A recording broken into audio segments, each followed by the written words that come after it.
Chers frères et sœurs en Christ, vous qui suivez le programme de Délices du ciel, je vous invite à passer un moment ensemble pour partager la parole de Dieu qui concerne les accès du diable, la porte d'entrée du diable. En effet, Paul nous exhorte à ne pas donner accès au diable. Donc, je vous invite à écouter cette prédication et que le Seigneur bénisse son écoute.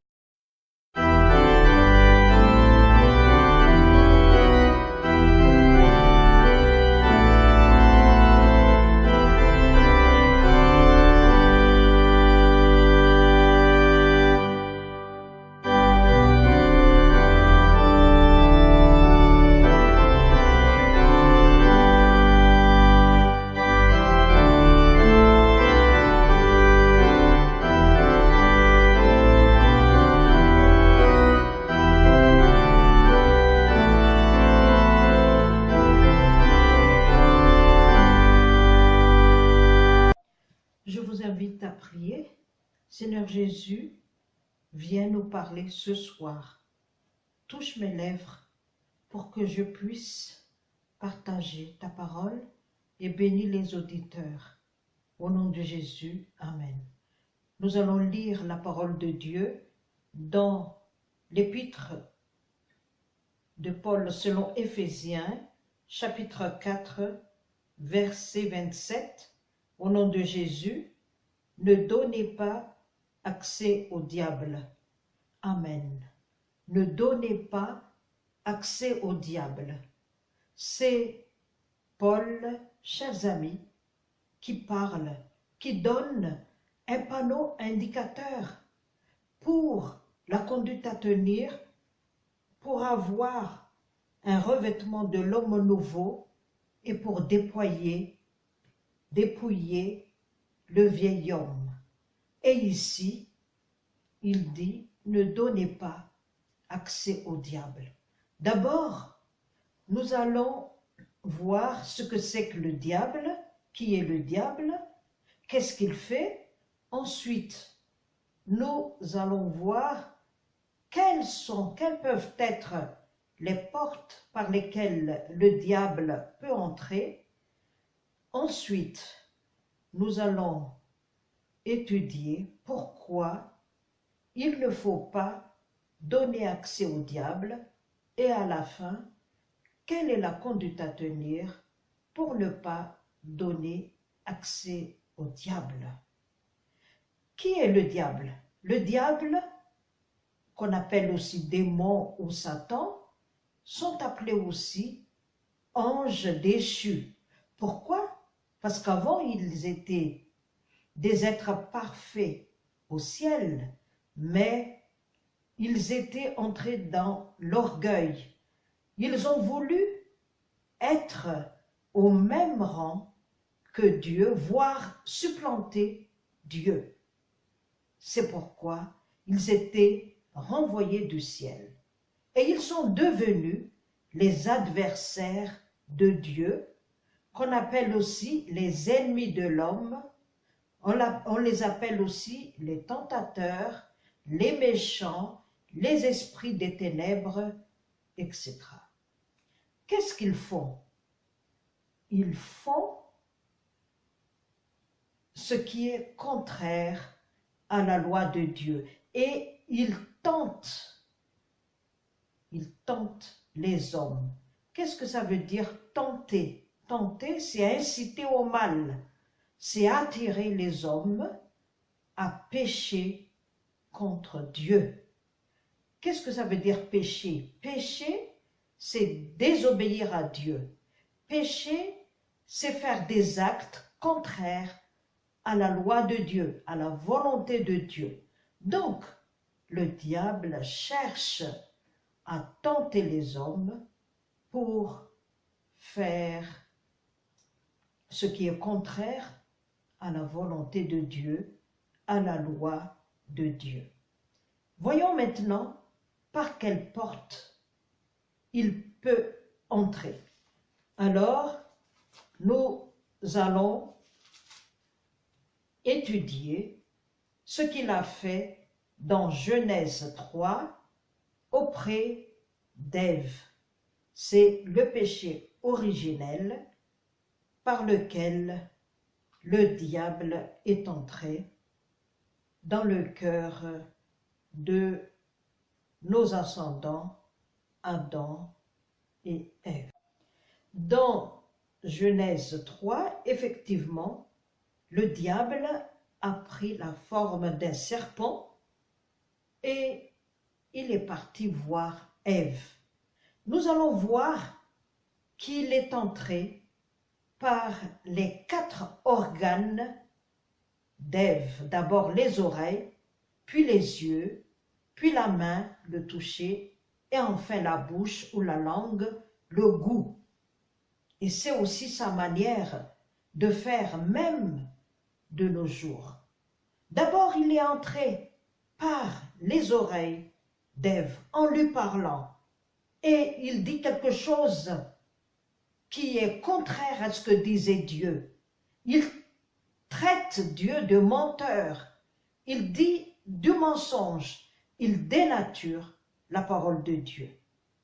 Il dit, sous forme de question, « Vous ne mangerez pas ?» Dieu a-t-il réellement dit, « Vous ne mangerez pas de tous les arbres du jardin ?» C'est du mensonge. Il y a une part de vérité, mais il y a aussi du mensonge. Parce que Dieu a dit, chapitre 2, verset 16, « Tu pourras manger de tous les arbres du jardin, mais tu ne mangeras pas de l'arbre de la connaissance du bien et du mal, car le jour où tu en mangeras, tu mourras certainement. » Donc, c'est faux ce que le diable dit, mais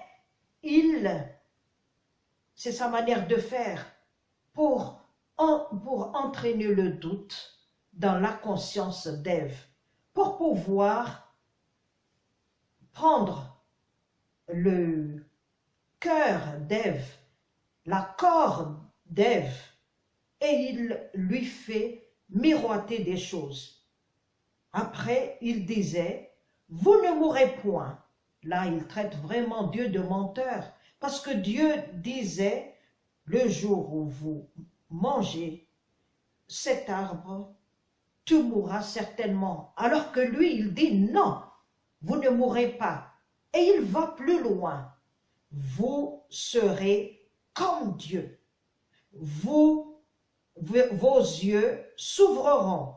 Vous connaissez le bien et le mal. » Chers amis, c'est encore sa manière de faire de nos jours. Il nous fait miroiter des choses, la gloire, la connaissance, l'intelligence. Et c'est comme ça qu'il nous piège, c'est comme ça qu'il nous corrompt. C'est pourquoi c'est comme ça qu'il nous entraîne à la chute.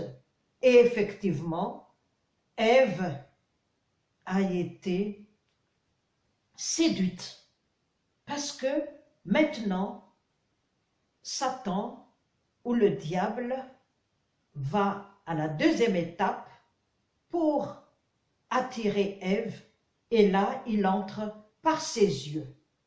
La femme vit que l'arbre était bon à manger et agréable à la vue.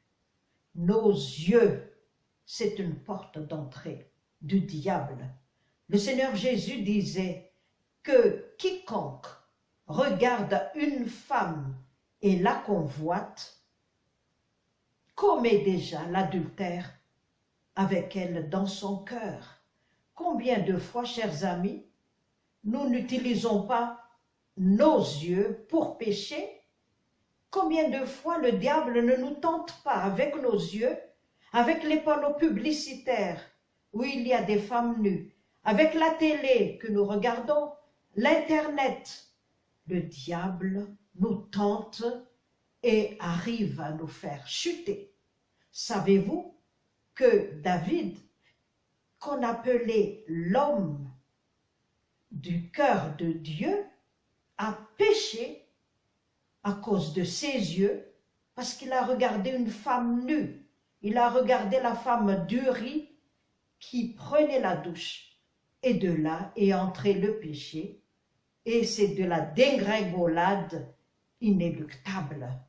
Protégeons nos yeux, protégeons nos oreilles, parce que dans la journée, c'est ce que Maman Elava disait, si nous entendons 1000 voix, les 999 viennent du diable ou du monde ou de notre chair ou de nous-mêmes, une seule parmi les 1000 voix vient de Dieu. Alors, profitons-nous, empressons-nous pour écouter plutôt la parole de Dieu et faisons taire le diable. Ne discutons même pas avec lui et veillons à nos oreilles, veillons à nos yeux pour que le diable n'y entre pas. Troisième étape, Ève prie. Voilà, d'abord les oreilles, l'intelligence et le raisonnement là-dedans, puis il y a la séduction, il y a le désir d'être intelligent, etc. Et puis après, on arrive à faire l'acte, à prendre. Savez-vous que nous commettons beaucoup de péchés avec nos mains? En signant quelque chose de frauduleux, en volant, etc. Faisons attention. Veillons pour ne pas laisser notre main une porte d'entrée au diable. Et à la fin, Ève mangea. Là, le péché a été consommé. Elle mangea. Peut-être qu'elle a pris goût à ce qu'elle mangeait, mais à partir du moment où elle l'a fait, c'est la mort. Parce que le salaire du péché, c'est la mort. Mais ça ne s'arrête pas là. Elle est partie faire pécher aussi son mari. Voilà, chers amis, lorsque on est sous l'emprise diabolique, on n'arrête pas là. On entraîne aussi les autres à pécher, comme Ève l'a fait. Maintenant, voyons pourquoi faut-il ne pas donner accès au diable. Parce que le péché, c'est quelque chose de grave, chers amis. C'est grave, parce qu'actuellement, on a tendance à minimiser le péché. On a tendance à le banaliser. On se dit, il faut bien suivre son temps. Maintenant, l'homosexualité, c'est monnaie courante, parce que c'est la liberté pour tous. Et lorsque on dit que le vol est un péché, mais qui ne vole pas? L'adultère est un péché, mais qui ne commet pas d'adultère? Le concubinage, c'est monnaie courante, etc., etc. Et même ceux qui se disent chrétiens pêchent délibérément. Et pourtant, c'est quelque chose de grave, parce que le salaire du péché, je le répète encore, c'est la mort. Et si ce n'était pas grave le péché, Dieu ne nous a pas donné son Fils pour mourir sur la croix. Si ce n'était pas grave le péché, je vous assure que Jésus n'était pas descendu sur terre pour nous racheter. Et je vous assure que vous qui m'entendez, même si vous n'êtes que le seul homme de la terre, même si vous n'êtes que la seule femme de la terre, Jésus serait descendu pour vous racheter, parce que vous avez du prix à ses yeux.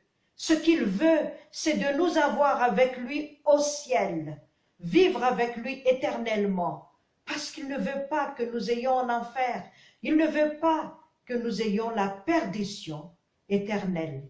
Et même lorsqu'il était au ciel, il y a quelque chose qui lui manque, c'est toi et moi, chers amis. Il veut que nous voyions sa gloire, il veut vivre avec nous éternellement. Alors, c'est pourquoi c'est important de lutter contre le péché. C'est important d'éviter de ne pas pécher, parce que c'est la mort certaine, comme Dieu a dit à Ève, si tu et à Adam et Ève, si tu en mangeras, c'est-à-dire si tu me désobéis, ça va être la mort éternelle. En deuxième lieu, nous ne devons pas pécher parce que notre Père, qui est Dieu, est 3 fois saint. Comme il disait, soyez saints, car moi, le Seigneur votre Dieu, je suis saint. Voyons maintenant la conduite à tenir pour éviter l'accès de diable en nous, pour ne pas donner l'accès de diable. Jésus lui-même dit, veillez et priez pour que vous ne tombiez pas en tentation. Qu'est-ce qui s'est passé? Jésus a pris les 3 disciples à qui il faisait confiance, les disciples qu'il aimait le plus peut-être, pour prier avec lui, parce que cette nuit-là, son cœur était lourd, son cœur était à l'agonie. Il allait à Gethsémani, il se jetait à terre, sa sueur était comme des grumeaux de sang, et il était dans une tristesse terrible devant cette coupe amère qu'il devait boire. Et il priait. Et il comptait sur ses disciples qu'ils vont veiller avec lui. Hélas, ils ont dormi. Ils n'ont pas pu veiller avec lui. Et ils étaient tombés dans la tentation. Jésus demande aussi à ce que nous prions. Pourquoi? Parce que par notre propre force, nous ne pourrons rien faire par nos propres efforts. Nous ne pouvons pas lutter contre le diable, contre le péché, contre la tentation. Nous avons besoin du secours de Jésus. Nous avons besoin du Saint-Esprit pour vaincre le diable, pour ne pas pouvoir donner accès au diable. Donc, veillez et priez pour ne pas tomber dans la tentation. Jacques, lui, il disait, soumettez-vous à Dieu. Soumettez-vous à Dieu. Effectivement, si Ève s'est soumise à Dieu, si elle n'a pas donné libre cours à l'entrée du diable en elle, elle n'aurait pas péché. La soumission à Dieu, c'est une marque de foi, une marque de confiance en Dieu, et c'est ce qui nous évite de pécher. Et Jacques rajoute, résistez au diable et il fuira loin de vous. Résistez au diable. Il ne faut pas faire de concession au diable. Il ne faut pas faire de compromis au diable, chers amis. Il faut dire un non ferme et c'est ainsi qu'il va fuir de nous. Pierre, lui, il dit, soyez sobres. Et la sobriété ne touche pas seulement l'alcool ou les stupéfiants, mais tout ce qui touche au plaisir de la chair, au plaisir du monde, parce que celui qui aime le monde, disait Jean, l'amour de Dieu n'est pas en lui. Soyez sobres et veillez, car le diable rôde comme un lion rugissant, cherchant qui dévorer. Veillez et résistez-le fermement avec la foi. Pierre a eu l'expérience avec Jésus et c'est pourquoi il insiste pour éviter le diable. Nous nous rappelons qu'il a nié son Seigneur 3 fois et il a retenu la leçon. Quant à Paul, il nous exhorte dans Éphésiens 6. Quant à Paul, il nous exhorte dans Éphésiens chapitre 6 à partir de 10 à prendre toutes les armes nécessaires contre le diable. Les armes défensives, ce sont les armes qui servent à nous protéger. Alors, Paul disait, prenez comme ceinture la vérité, la cuirasse, la justice, comme chaussure le zèle de l'évangile de paix, comme casque le salut, comme épée la parole de Dieu, comme et le bouclier de la foi pour lutter contre les flèches, les traits de flammes envoyés par le diable. Et surtout, veiller, prier, ça revient toujours. Jésus, lui, il a été tenté, mais il a pu vaincre. Pourquoi? Parce qu'il est écrit qu'il était rempli du Saint-Esprit. Et par ailleurs, il avait la parole de Dieu en lui. Lui-même était la parole devenue chair. Et à chaque fois, c'est écrit, lorsque le diable le tentait, il disait, il est écrit, il est écrit, il est écrit. Alors, nous aussi, chers amis, prenons cela comme arme, la parole de Dieu, et soyons remplis du Saint-Esprit. Parce que si nous sommes remplis du Saint-Esprit, il n'y aura plus de place au diable. Ce qui est réconfortant pour nous.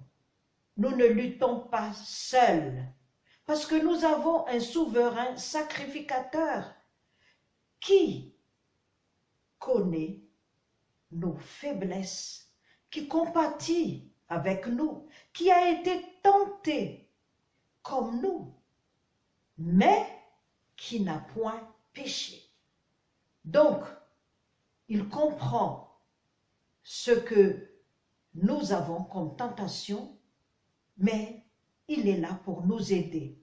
Et il nous rend plus que vainqueurs si nous sommes en lui, parce qu'il a vaincu le diable, il a vaincu la tentation, il a vaincu la mort, il a vaincu l'enfer, et il est avec nous jusqu'à la fin des temps. Il ne nous quitte jamais, il ne nous abandonne pas, il est fidèle. Alors, nous pouvons nous appuyer en lui. Et pourquoi, je répète encore, pourquoi il veut que nous soyons vainqueurs?